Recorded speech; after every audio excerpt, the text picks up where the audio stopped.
Hi, this is Andy from Freelance Lifestyle Secrets, and I thought I'd share today a bit more information about me, who I am, and my journey into contracting, my experiences, and how they can help you.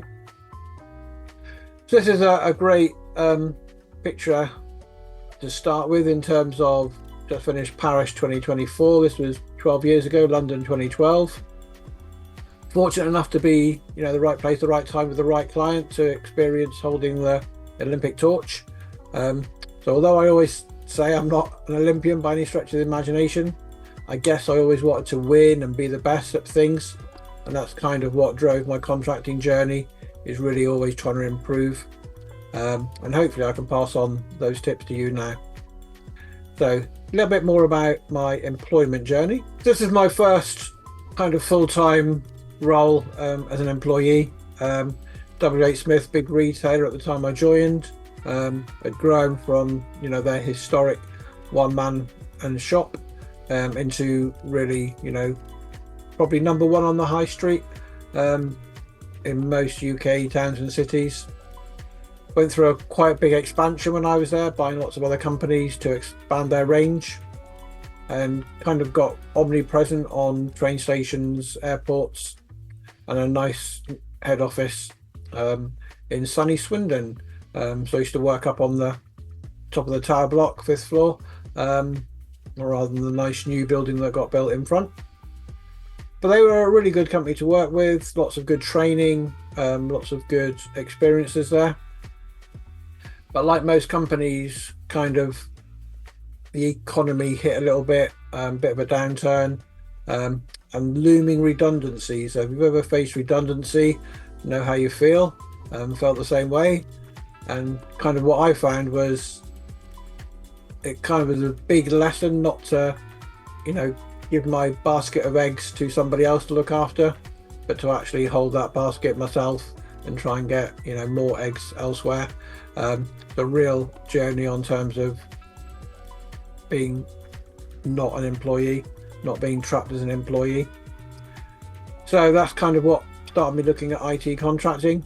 And this is kind of that journey from employee to contractor, really kick-started by the redundancies, but also even before that, when they brought in performance reviews and kind of realized that no matter how good or how bad you were, we all got squeezed into that middle part of the bell curve.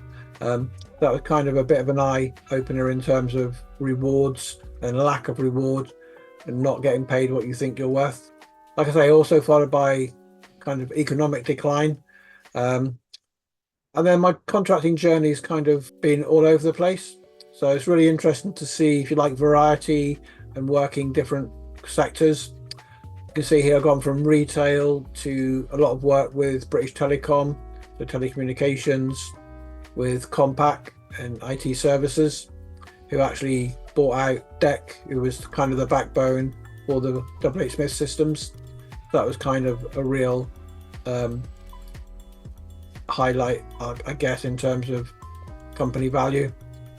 Lots of work with IBM and their clients, and then also into financial services with Nationwide Building Society, other banks, and Zurich Insurance. So you can see, a real cross section of different sectors.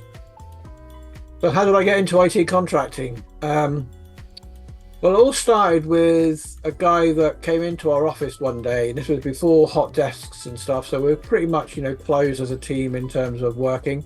So this guy came in, sat at a desk, started working, which is quite unusual. None of the usual new starter thing with being shown around by a boss, introduced to everybody, maybe buddied up with somebody for a few days to learn the ropes a little bit, and then given small jobs to do. So we're like, okay, well, he's not kind of the traditional new starter. Who is he? And after speaking a little bit, we found out he was a contractor. First time I'd ever come across the idea of contracting and what it was. So he actually invited us to come and find out more, because we're all kind of talking about this looming redundancy and looking for plan B. So we were like, what's this contracting all about? Can you tell us more about it? And he was like, yeah, come round to my house on a Saturday morning and I'll answer any questions you've got, which is what we did. spent like 3 hours tracking loads of questions at him, him explaining lots about contracting. But my abiding memory was twofold, really. One, walking out the door thinking, this contracting sounds great, I'm going to do it. Just wait and see what happens with these redundancies and when I need to start. And then secondly, it was like, that was a great 3 hours, but I have no clue what to actually do next and how to go about it.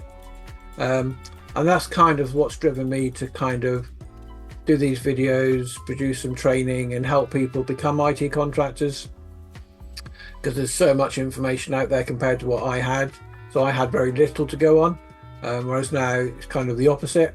There's probably too much, and so it's trying to find your way, you know, wood for the trees type scenario, where what's valid, what's true, what's in date, what's out of date, and try and make sense of everything.